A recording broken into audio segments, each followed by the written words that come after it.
अस्सलाम वालेकुम नाजरीन, मलिक टीवी में खुश आमदीद कहते हैं। आइए चलते हैं आज की स्टोरी की तरफ। राना लियाकत अली कमाऊ की बरहमन लड़की जो पाकिस्तान की खातून अव्वल बनी। अमेरिका में पाकिस्तान के साबिक सफ़ीर जमशेद मारकर कहते थे कि राना लियाकत अली जब किसी कमरे में दाखिल होती थीं तो वो कमरा खुद ही रोशन हो उठता था। एक मरतबा गेम खेलते हुए लियाकत अली ने अपने रहनुमा मोहम्मद अली जिनाह से कहा कि आप अपनी तन्हाई दूर करने के लिए दूसरी शादी क्यों नहीं कर लेते। जिनाह ने पुरतपाक अंदाज से कहा, मुझे दूसरी राना ला दो, मैं फ़ौरन शादी कर लूँगा। राना लियाकत अली की पैदाइश 13 फरवरी 1905 में शुमाली हिंद के इलाके अलमवाड़ा में हुई थी और इनका नाम आयरन रोथ पिंत था। राना लियाकत अली की सिवा उमरी दी बेगम की शरीक मुसन्निफ़ा दीपा अग्रवाल बताती हैं कि वो एक आज़ाद ख्याल खातून थीं और इनमें ज़बरदस्त एतमाद था।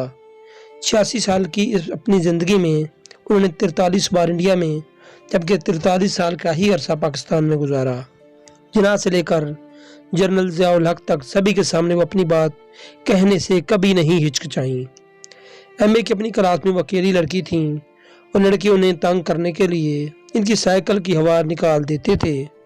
मशहूर नावल नगार की बेटी एरा पांडे लिखती हैं, मेरे नाना के बराबर वाला घर डैनियल पंत का था जिनका ख़ानदान मसीह मजहब कबूल कर चुका था, लेकिन एक ज़माने में वो हमारी माँ के रिश्तेदार हुआ करते थे। हमारे नाना ने इनकी दुनिया को हमारी दुनिया से अलग करने के लिए हमारे घरों के दरमियान एक दीवार खड़ी कर दी थी और मैं सख्त हिदायत दी कि हम एक दूसरे जानिब देखने की कोशिश भी न करें। मेरी माँ शिवानी ने लिखा था कि इनके घर के बावर्ची खाने में पकने वाले जायकेदार गोश्त की पागल कर देने वाली महक हमारी बेरौनक बरहमन रसोई में पहुंचकर हमारी दाल और आलू की सब्जी और चावल को शर्मिंदा कर देती थी। आयरन पंत यानी राना की तालीम लखनऊ के लाल बाग स्कूल और फिर वहीं के मशहूर आईटी कॉलेज में हुई। मुतअद्दिद अहम मुसन्नफ़ जैसे कुर्रतुल ऐन शुग़ताई और अतिया हुसैन ने भी इसी कॉलेज से तालीम हासिल की थी। मुस्लिम लीग के रहनुमा लियाकत अली से इनकी मुलाकात भी एक दिलचस्प कहानी है। अग्रवाल बताती हैं, इन दिनों रियासत बिहार में सैलाब आया हुआ था और लखनऊ यूनिवर्सिटी के तालिब इल्म ने फैसला किया कि वो एक प्रोग्राम के लिए वहाँ के लिए फ़ंड इकट्ठा करेंगे। आयरन पंत जो लखनऊ यूनिवर्सिटी से एमए कर रही थीं, शो के टिकट फरोख्त करने पार्लियामेंट पहुंची और वहां उन्होंने पहला दरवाज़ा खटखटाया तो वो लियाकत अली खान ने खोला। लियाकत अली खान टिकट खरीदने में झिझक रहे थे और बड़ी मुश्किल से उन्होंने एक टिकट खरीदा। दीपा अग्रवाल बताती हैं, आयरन ने कहा कि कम अज़ कम 2 टिकट खरीदें अगर शो देखने के लिए किसी को अपने साथ लेकर आएँ। जवाब में लियाकत अली ने कहा कि मैं किसी को नहीं जानता, किसी को अपने साथ लाऊं। इस पर आयरन बोली, मैं आपके लिए एक साथी का इंतज़ाम करती हूं और अगर कोई नहीं मिला तो मैं ही आपके साथ बैठकर शो देख लूँगी। और लियाकत अली खान इनकी ये दरख्वास्त रद्द नहीं कर पाए।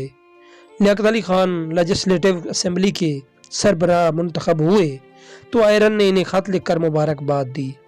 जवाब में लियाकत अली ने लिखा कि जानकर खुशी हुई आप दिल्ली में हैं जो मेरे शहर करनाल के बिल्कुल नज़दीक है। इस बार जब मैं लखनऊ जाते हुए दिल्ली से गुजरूंगा तो क्या आप मेरे साथ चाय पीना पसंद करेंगी। आयरन ने इनकी दावत कबूल की और यहीं से इनकी मुलाकातों का सिलसिला शुरू हुआ और 16 अप्रैल 1933 को ये मोहब्बत शादी जैसे बंधन में तब्दील हो गई। तक़सीम हिंद के बाद पाकिस्तान जाने से पहले जहाँ जिनाह ने औरंगज़ेब रोड वाला बंगला राम कृष्ण डालमिया को फ़रोख्त किया था, वहीं लियाकत अली ने अपना बंगला पाकिस्तान को अतिया कर दिया था। इसे आज भी पाकिस्तान हाउस कहा जाता है और वहाँ आज भी इंडिया में तैनात पाकिस्तान के सफ़ीर रहते हैं। दीप अग्रवाल बताती हैं कि लियाकत अली ने अपने आप को घर की एक एक चीज़ पाकिस्तान को दे दी थी और वो सिर्फ ज़ाती इस्तेमाल की कुछ चीज़ें लेकर पाकिस्तान गए थे। इस सामान में एक सूटकेस सिगरेट लाइटरों से भरा था। वजह यह थी कि उन्हें सिगरेट लाइटर जमा करने का बहुत शौक था। अगर 1947 में लियाकत अली खान इनकी बेगम राना लियाकत अली اور 2 بیٹے اشرف اور اکبر نے ولی کے ویلنگٹن ہوائی اڈے سے کراچی کے لیے پرواز کیا۔ پاکستان پہنچ کر لیاقت علی خان پاکستان کے پہلے وزیر اعظم بنے اور رانا لیاقت علی خاتون اول۔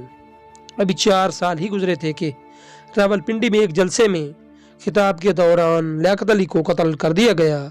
ان کی موت کے بعد بہت سے لوگوں کا خیال تھا کہ رانا اب واپس انڈیا چلی جائیں گی، لیکن انہوں نے پاکستان میں رہنے کا فیصلہ کیا۔